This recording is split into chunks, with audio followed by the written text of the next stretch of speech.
Allez, c'est parti, ouais, pour la deuxième période de la grande team. J'espère que vous êtes bien installés, que vous passez un bon moment. Et sachez qu'on est ravis d'être avec vous le vendredi de 20h30 à 22h pour décrypter toute l'actualité sportive. Et je vous assure qu'on ne chôme pas ici, sur le plateau de la grande team. Eh bien, Rijo, vous êtes arrivé? Oui. Oui, ça va? Ça s'est bien passé la journée? Très bien. Bon, vous nous avez ramené de belles images. Bien sûr, comme d'habitude. Vous allez tout nous expliquer tout à l'heure. Et puis, eh bien, notre invité va arriver dans un instant, escorté par Roger Stéphane. Ouais, c'est important, c'est important. Aujourd'hui, on a décidé de mettre les petits plats dans les grands pour notre invité. Et justement, cet ancien joueur de la FAD et de la SEC Mimosa s'est exilé en Afrique du Sud avant de se retrouver aujourd'hui en Arabie Saoudite. Yannick Zakri est l'invité de la grande team ce soir. Merci de le recevoir comme il se doit. Et il est accompagné, escorté par Roger Stéphane.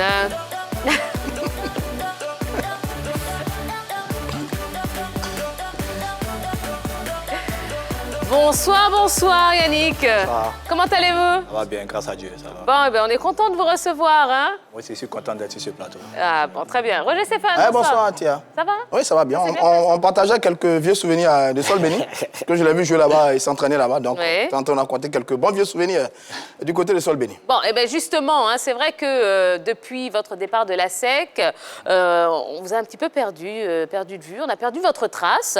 Aujourd'hui, quelle est votre situation sur le plan sportif, évidemment? Après la SEC a été, comme tout le monde le sait, en Afrique du Sud. Oui. Et nous tous, nous savons qu'en Afrique du Sud, le championnat n'est pas médiatisé, surtout de ce côté de l'Afrique, en Afrique de l'Ouest. Donc, visiblement, tu n'as pas à voir les matchs du championnat sud-africain. Tu as pu voir les équipes sud-africaines en Coupe CAF. Et oui. C'est là que tu peux les voir. Tu vois. Donc, on ne peut pas dire que j'ai été perdu. Oui, oui. Tout. Bon, ma situation professionnelle actuellement, on peut dire actuellement ici, je suis libre de tout contrat. Vous n'êtes plus en Jordanie? Non. D'accord. Je suis libre de tout contrat, mais actuellement en discussion avec d'autres clubs. D'accord. Alors, c'est vrai qu'en 2019, contre toute attente, le club de Maritzburg United annonce une rupture de contrat à l'amiable. Qu'est-ce qui s'est passé? Avec Maritzburg, il y a eu une très belle petite aventure. C'était bien. Mais en même temps, il voulait quitter le championnat sud-africain. Il y avait d'autres opportunités.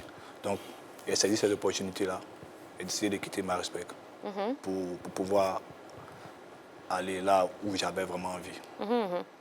Alors, vous avez disputé la Ligue des champions de la CAF avec la SEC, mais aussi avec Mamelodi Sundowns.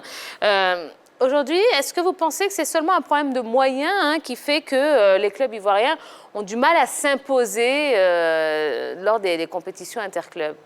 Les moyens, oui. Les moyens, oui. Mais pas seulement que les moyens. Parce que nous savons aussi que la SEC est un grand club en Afrique. Je pense que les joueurs locaux aussi doivent vraiment se battre pour pouvoir gagner quelque chose. La preuve, il était à la SEC, on a joué contre des grandes équipes en Afrique, comme Al-Ali, comme Wydad, des équipes qu'on a battues. Pas parce qu'on avait beaucoup de moyens, mais seulement qu'on avait le cœur.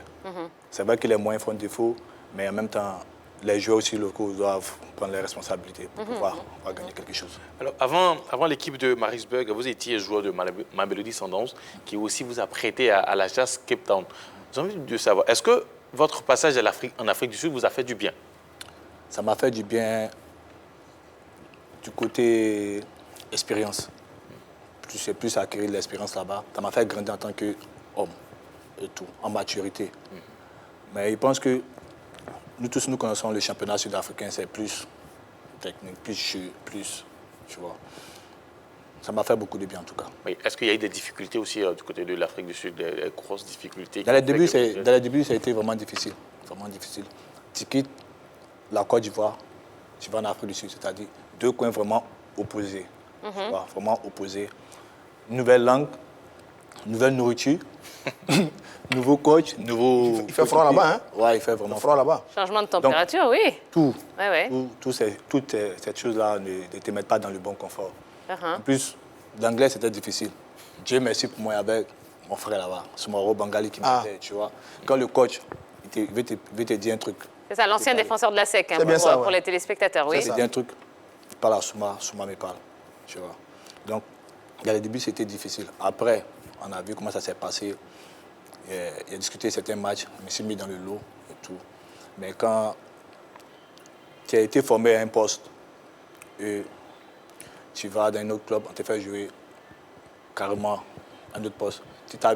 Tu joues parce que tu te dis que tu peux, mais tu n'as pas excellé dans ce domaine. Tu vois, donc, c'était vraiment difficile. D'accord. Bon, très bien. Bon, en tout cas, merci d'avoir accepté l'invitation. On a plein de questions à vous poser concernant votre carrière, les téléspectateurs également. Et je vous invite à continuer à le faire sur la page Facebook de la 3. Jojo viendra vous lire pendant tout le petit temps que vous allez nous accorder. On va continuer, on va passer à l'actu de ce soir.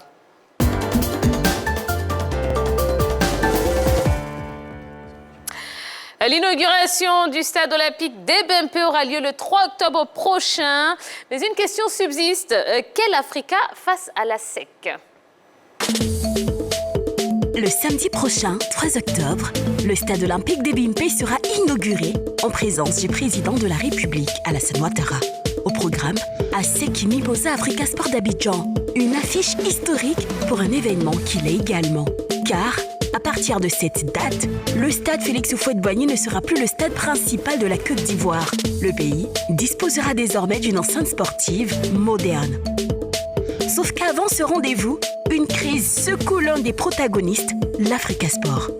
En effet, pour ce match de gala, un courrier de la Fédération ivoirienne de football a été adressé au président du bureau exécutif du club vert et rouge. Ce courrier a été réceptionné par Alexis Vagba. Alors qu'une équipe de l'Africa se prépare pour affronter l'éternel rival, une autre du même club, celui-là, sous la direction d'Antoine Bailly, s'active aussi pour cette rencontre de gala. Pour ce dernier, il n'existe qu'un seul Africa Sport, celui qu'il dirige. Que va-t-il se passer samedi? La seule certitude, c'est que les saisons se succèdent et à l'Africa Sport, les crises aussi. Bon, nouveau rebondissement, un nouveau feuilleton dans cette histoire, dans cette affaire de l'Africa Sport. Réaction par rapport à ce qu'on vient de voir, Roger Stéphane? Bon, encore l'Africa Sport d'Abidjan, toujours l'Africa Sport d'Abidjan, on s'y entendait plus ou moins. Il y a un nouveau bicéphalisme à la tête du club depuis l'accord transactionnel signé sous le regard de la fédération il y a quelque temps, totalement volé en éclats. Le président Bailly Antoine tient une légitimité d'une assemblée générale qu'il a élue à la tête du club il n'y a pas longtemps, mais une assemblée générale à laquelle n'a pas assisté une bonne partie des enfants de l'Africa Sport d'Abidjan, donc proche de Vagba Alexis, qui lui tient sa légitimité d'un mandat qui court, je crois, jusqu'en 2021 ou 2022 et qui est reconnu officiellement par la Fédération ivoirienne de football. Donc voilà où on en est, face à un événement historique qui arrive, l'inauguration du stade d'Ebempe. On en est là, où un club toujours divisé en deux, depuis quelques années, c'est le même scénario. Bailly Antoine, Vagba Alexis, deux purs produits, deux enfants du club, mais qui depuis un certain temps nous offrent ce spectacle-là. Et donc on est tous dans l'expectative, on ne sait pas exactement ce qui va se passer, on attend de voir, mais comme je le dis, encore l'Africa, toujours l'Africa Sport d'Abidjan. Yannick, qu'est-ce que vous pensez de ce qui se passe à l'Africa? Je pense que... Étant joueur vous-même, quel regard vous avez là-dessus? Je pense que c'est triste pour notre football ivoirien. C'est pas un exemple. On a connu l'Afrique en tant qu'un grand club en Côte d'Ivoire. Donc quand tu vois ce genre de choses-là, c'est vraiment pas joli, c'est vraiment triste. Surtout triste pour mes frères qui jouent actuellement à l'Africa. Je ne sais pas quel Africa jouera contre la SEC, quel Africa mettra en championnat. Mais bon. Vous avez déjà été tenté de jouer à l'Africa? Non. Jamais? Pourquoi? Il y avait seulement la tête que sur la FAD. Sur la FAD, rien que la FAD. Mais comment on le sait? Mais pourtant, vous vous êtes retrouvé à la SEC aussi? Comment on le sait? On ne sait pas. Comment le football s'est terminé. D'accord. Jean-Philippe? Il y a un adage qui dit que le linge sale se lave en famille. Mais du côté de l'Africa, généralement, je pense qu'ils adorent laver leur linge sale en public. C'est une opposition inaugurale d'un écrin magnifique, majestueux, qui était attendu par l'ensemble du monde sportif ivoirien. On attendait la réalisation de ce stade olympique d'Ebempe depuis de très nombreuses années. Et au-delà de tous les événements qu'a connu le monde, je ne dirais même pas la Côte d'Ivoire, durant l'année 2020, le gouvernement, l'ONS, a décidé d'organiser la rencontre inaugurale entre les deux ogres du football ivoirien. L'ONS, pour retracer un peu l'historique de cette rencontre, a adressé un courrier à la Fédération ivoirienne de football, qui est un bureau exécutif qui évacue les affaires courantes, qui a programmé une rencontre à SEC Africa. Qui a programmé la rencontre? Est-ce une demande de l'ONS ou une proposition de la Fédération? Le gros point d'interrogation. À ce niveau, il a été demandé aujourd'hui au ministre Paulin Danho qui a dit que c'est le ministère qui a décidé, qui a fait le choix des deux clubs, la SEC et l'Africa. Voilà. Donc, le ministère, entité étatique, qui s'adresse à une fédération, qui, elle, adresse un courrier à un club dont elle reconnaît un représentant légal. Elle reconnaît. C'est le bureau exécutif actuel qui reconnaît M. Alexis Vagba comme le représentant légal du club. À partir de ce moment, nous sommes, je dirais, en droit entre guillemets de supposer que ce sera l'Africa de M. Alexis Vagba qui sera présent. Mais il y a la grosse interrogation aujourd'hui, M. Bailly Antoine. Est-ce judicieux aujourd'hui pour un tel événement, devant le chef de l'État, d'aller étaler les querelles intestines qui, depuis de nombreuses années, ne permettent pas à l'Africa de décoller? Là se situe, à mon sens, la grosse interrogation de cette problématique. Est-ce que l'Africa peut se permettre de présenter deux équipes lors d'un tel événement, Henri Jo? Non, c'est un événement qui, comme le dit Jean-Philippe, sera sous la présidence du gouvernement même. Voilà, le président de la République sera présent. Donc, on ne peut pas, je dirais, en griffe s'amuser à faire venir deux équipes, comme nous l'avons vu lors de la saison 2018-2019, au début du championnat, où l'Africa est venu avec deux équipes au Parc des Sports de Treichville. Et il a fallu l'intervention de la fédération pour que l'Africa choisisse une équipe qui était conduite par M. Bailly Antoine pour jouer le match en question. On ne peut pas s'amuser à produire un tel scénario le 3 octobre à Ebimpe. Donc déjà, à leur niveau, il faudrait qu'ils s'entendent entre M. Bailly et M. Vagba pour qu'ils choisissent, ou je ne sais pas s'ils peuvent faire... Une équipe commune. Une équipe commune entre les deux pour venir disputer face à la SEC. Parce que c'est vrai que là, on est simplement en train d'imaginer le scénario catastrophe, mais en vérité, est-ce que ce ne serait pas l'occasion, justement, une telle rencontre, un tel match, de régler les problèmes en interne et puis de présenter finalement une équipe commune et de montrer à la Côte d'Ivoire entière, sous le regard du chef de l'État, du président de la République, donc, que les problèmes sont réglés finalement à l'Africa. C'est-à-dire que tous les scénarios sont possible. Quand vous lisez un peu la presse, certains disent, pour ironiser un peu la situation, parce qu'ils font rire quand même, Bailly joue à 14h, Vagba joue à 17h. Certains disent, Bailly joue 45 minutes, Vagba joue 45 minutes. Tout ça pour ironiser la situation, mais qui est dramatique quand même. Oui. Parce que l'Africa en a l'habitude. Sous Konechek Oumar, l'équipe a souvent présenté deux équipes. Une équipe pour Konechek, une équipe pour Vagba Alexis. Cette saison, sous Vagba Alexis, on a présenté deux équipes par moment. Une équipe Vagba Alexis, une équipe Bailly Antoine. Et là encore, face à un événement historique, national, j'ai envie de dire mondial, on a la même menace. Donc, ils nous ont habitués à ça par rapport au championnat et à la fédération. Mais là, la situation et le schéma est totalement différent. Qu'est-ce qu'on va faire? J'avoue que je n'en sais absolument rien. Mais comme vous dites, est-ce qu'on peut, en l'état actuel, parce que nous sommes à quoi? Quelques jours seulement de cet événement, en l'état actuel, unir les deux parties pour trouver une équipe commune? Je pense que ce n'est pas possible. Est-ce qu'en l'état actuel, on va désavouer la Fédération ivoirienne de football qui a adressé un courrier à la partie Vagba pour représenter l'équipe par rapport à ce match? Est-ce qu'on va mettre de côté la partie Bailly Antoine légitimée par certains supporters sur sa récente élection? J'avoue que c'est un vrai casse-tête. On ne sait plus où tourner la tête avec cette affaire de l'Africa. Mais il est urgent que, quels que soient les scénarios, quelle que soit la magie, ils doivent se parler rapidement pour nous proposer quelque chose. Parce que nous aussi, on ne va pas accepter qu'il y ait deux Africains samedi à Ebimpe. Oui, mais on ne peut pas. En tant qu'amoureux du football ivoirien, en tant que je veux dire, observateur du football ivoirien, avec tout le respect qu'on a pour ce club mais exceptionnel, on ne va pas accepter que nous présentent deux clubs le samedi. Alors, il y a quelques heures... Deux équipes le samedi. Merci beaucoup. Il y a quelques heures, le ministre des Sports a animé une conférence de presse à la piscine d'État de Treichville. Henri Jo, vous y étiez. Et nous avons posé la question au ministre de savoir quelle équipe, quelle tendance représentera l'Africa dans ce match face à la SEC Mimosa. On écoute sa réponse. La Fédération ivoirienne de football a saisi les clubs qui s'entraînent et tout se passera très bien. Voilà. Nous ne voulons pas rentrer dans les détails de la gestion de chaque club, mais je peux vous donner l'assurance que quand on a besoin des clubs, ils viennent toujours de manière unitaire et participent à l'animation sportive. Donc je dois vous rassurer là-dessus.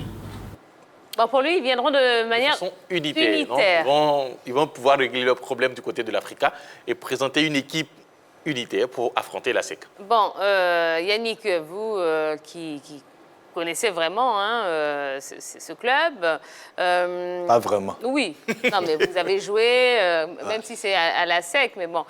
Vous pensez qu'ils pourront réussir quand même à... Ils pensent qu'ils n'ont pas le choix. Ils n'ont pas le choix. Et en plus, c'est la meilleure option qu'ils ont. C'est la meilleure option. Qui s'asseyent, qui présentent une seule équipe. Peut-être ils vont envoyer 10 de l'autre côté, 10 de l'autre côté. Ils vont venir jouer. Mais bon, ils pensent que c'est la meilleure option qu'ils ont. D'accord. Alors, le ministre des Sports s'est également exprimé sur l'accès au stade. On suivait un petit peu ses propos, des propos recueillis par Béatrice Nicole Quadio. Et l'entrée est gratuite pour tous les Ivoiriens et tous ceux qui vivent en Côte d'Ivoire. Il est demandé à tous ceux qui veulent prendre part à cette grande fête de venir un peu tôt pour que nous puissions gérer tous les accès de façon sécurisée. Tous les aspects de façon sécurisée. La sécurité physique des personnes, mais aussi la sécurité sanitaire. Nous sommes en période de crise sanitaire. Le port du masque est obligatoire pour tous. D'accord. Donc, accès gratuit.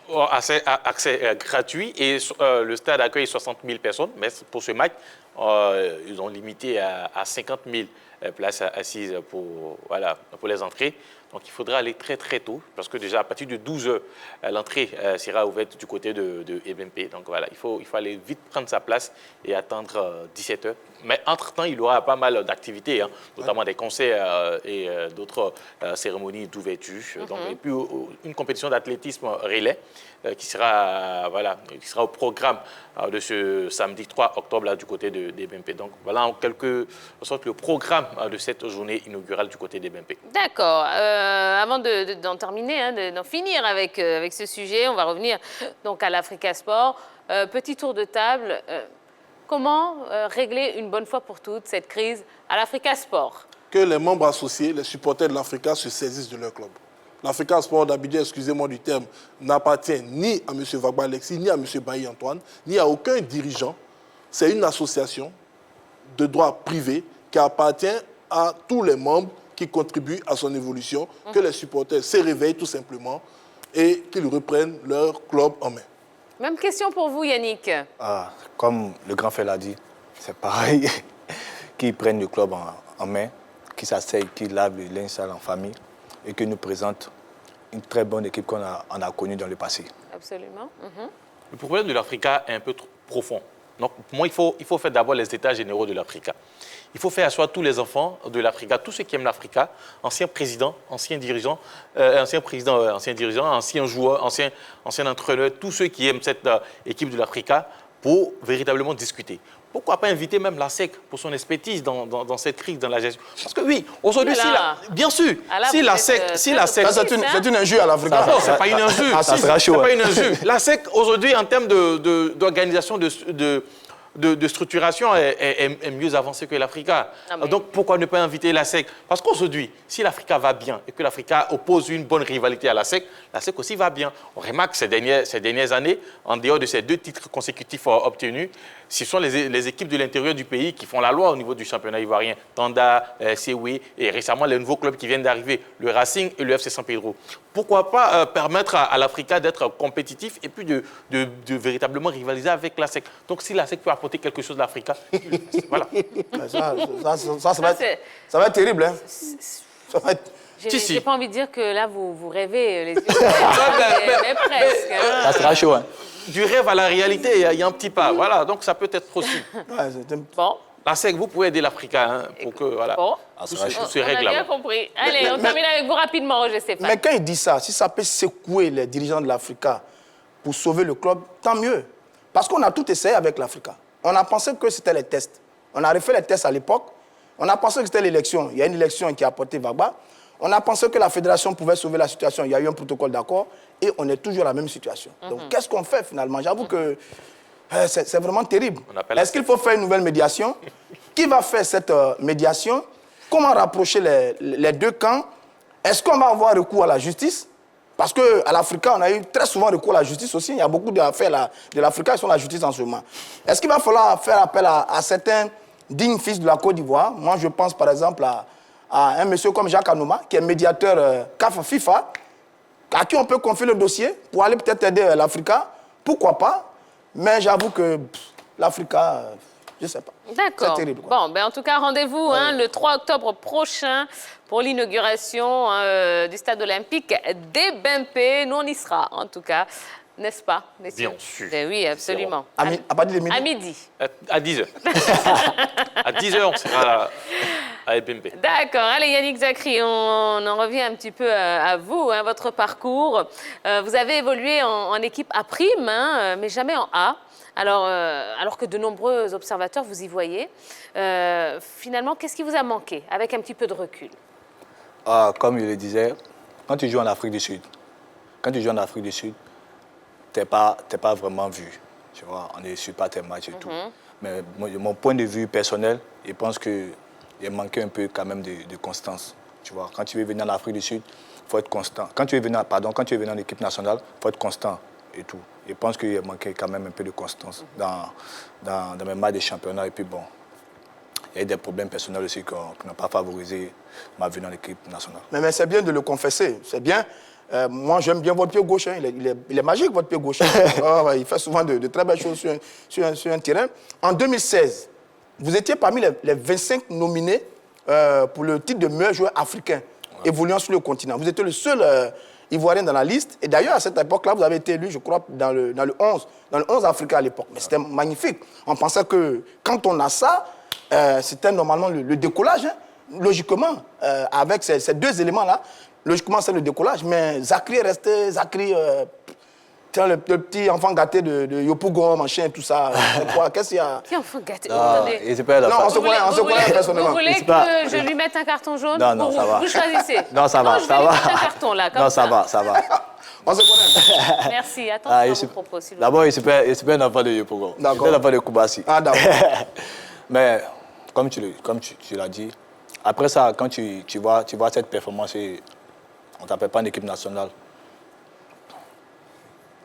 tu plonges un peu quand même et tout. Et il y a d'autres problèmes qui s'accumulent. Avec Sundowns, tu as plus de blessures, moins de temps de jeu. Tu vas en prêt dans les équipes qui jouent le maintien. On te voit plus la scène africaine et tout. Donc, du coup, tu craques. Mais est-ce qu'on doit comprendre que finalement, le choix de l'Afrique du Sud, ce n'était pas un si bon choix que ça pour vous? Je ne dirais pas ça. Ça m'a apporté énormément. Ça m'a apporté énormément en maturité, dans le jeu aussi, et plus dans... Sur le plan sportif. Sur le plan sportif, le plan professionnel. Très bien. Aujourd'hui, la sélection, vous y pensez encore? Comme tous les joueurs. Il n'y a pas un joueur qui ne rêve pas de jouer pour son pays. Il n'y a pas un joueur qui ne rêve pas pour jouer pour son pays. Moi, je m'attelle à jouer. Et Dieu décide. L'entraîneur décide. Il va plus travailler dans ce sens pour être constant dans mes matchs et tout. S'il était appelé, grâce à Dieu, alléluia. Il n'a pas été appelé, il continue de travailler. Alors, il pense. Vous avez eu une formidable aventure au CHAN 2015, si je ne m'abuse, c'est ça? Confirmé, juste, voilà, 2015. Aujourd'hui, vous êtes sans club. Est-ce que finalement, la solution ne serait pas de revenir jouer au pays? Certains le font, ça leur va bien, ça leur permet de rebondir. Est-ce que vous pensez également à revenir jouer un petit peu au pays? On dit jamais, jamais. Mais actuellement, il y a d'autres objectifs. Comme je l'ai dit, je parle avec d'autres clubs. Je suis en contact avec plusieurs clubs. Lesquels? Surtout dans le golf. OK. Surtout dans le golf. Je parle avec plusieurs clubs. Je suis en période de réflexion, à faire le bon choix. Mais je pense que d'ici quelques jours, vous aurez des nouvelles. Des nouvelles de... Vous parlez de golf, vous parlez d'équipe nationale, où s'il y a possibilité, vous aimeriez revenir. Est-ce que le choix du golf serait idéal pour quelqu'un qui peut-être a envie de revenir ou de venir jouer avec la sélection? On voit dans d'autres équipes nationales, Il y a des joueurs qui jouent en Chine, il y a des joueurs qui jouent dans le Golfe, comme le cas de l'Algérie. On a des joueurs qui jouent dans le Golfe. Bien sûr. Je pense que quand tu appelles en équipe nationale, on ne doit pas plus regarder le lieu où tu joues. Je pense que ce sont tes performances qu'on regarde.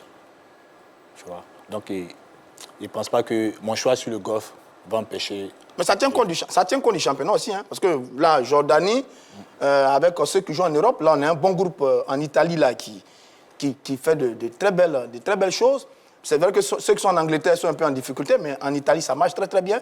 Vous êtes en Jordanie. Si on a des choix à faire, Baumel va certainement puiser du côté... là, vous étiez... Baumel va certainement puiser du côté de l'Europe, hein, parce que la Jordanie, c'est vraiment pas le même niveau que les championnats européens. Oui, c'est vrai. Mais je pense que le fait que tu joues en Europe ne signifie pas que tu es bon que celui qui joue dans le Golfe. Oui, ça c'est vrai aussi. Le fait que tu joues en Europe dans un grand club ne signifie pas que tu enchaînes de bons matchs. Tu vois? On a d'autres équipes qui jouent dans le Golfe, qui jouent même la Ligue des champions arabes. On a d'autres frères qui jouent peut-être en Tunisie, qui sont en Tunisie, comme le cas de Fousseni qui a tout remporté la Tunisie. Mais tu es d'accord, moi, qui n'a jamais été appelé en équipe nationale. Il mérite ou pas, il mérite sa place en équipe nationale. Il n'a pas été appelé. Je pense que peut-être cette politique-là, il ne veut pas rentrer dedans, mais je pense que cette politique-là, la fédération... On devait la revoir. Ouais. D'accord, très bien. Eh bien voilà, hein, ça y est, merci beaucoup, hein, Yannick Zakri. Bon, on attend les nouvelles. Hein. Vous avez dit que dans quelques jours, vous seriez fixé. On espère avoir l'exclusivité aussi, évidemment. OK. Donc dès qu'il y a quoi que ce soit, vous nous passez un petit coup de fil. OK. Ça vous va? Ça va très bien. Allez, merci beaucoup. Okay. On va marquer donc une nouvelle pause. Hein, vous allez pouvoir... repartir, revaquer à vos occupations. Jojo va revenir prendre sa place et puis on va parler des tournois de quartier. Hein. Oui, deuxième demi-finale, on en parlait hier. Deuxième demi-finale hein, du Zébier 2020, on y était. Ouais, on a des images exclusives à vous proposer. Eh bien, ce sera dans quelques instants. Ne bougez pas, merci.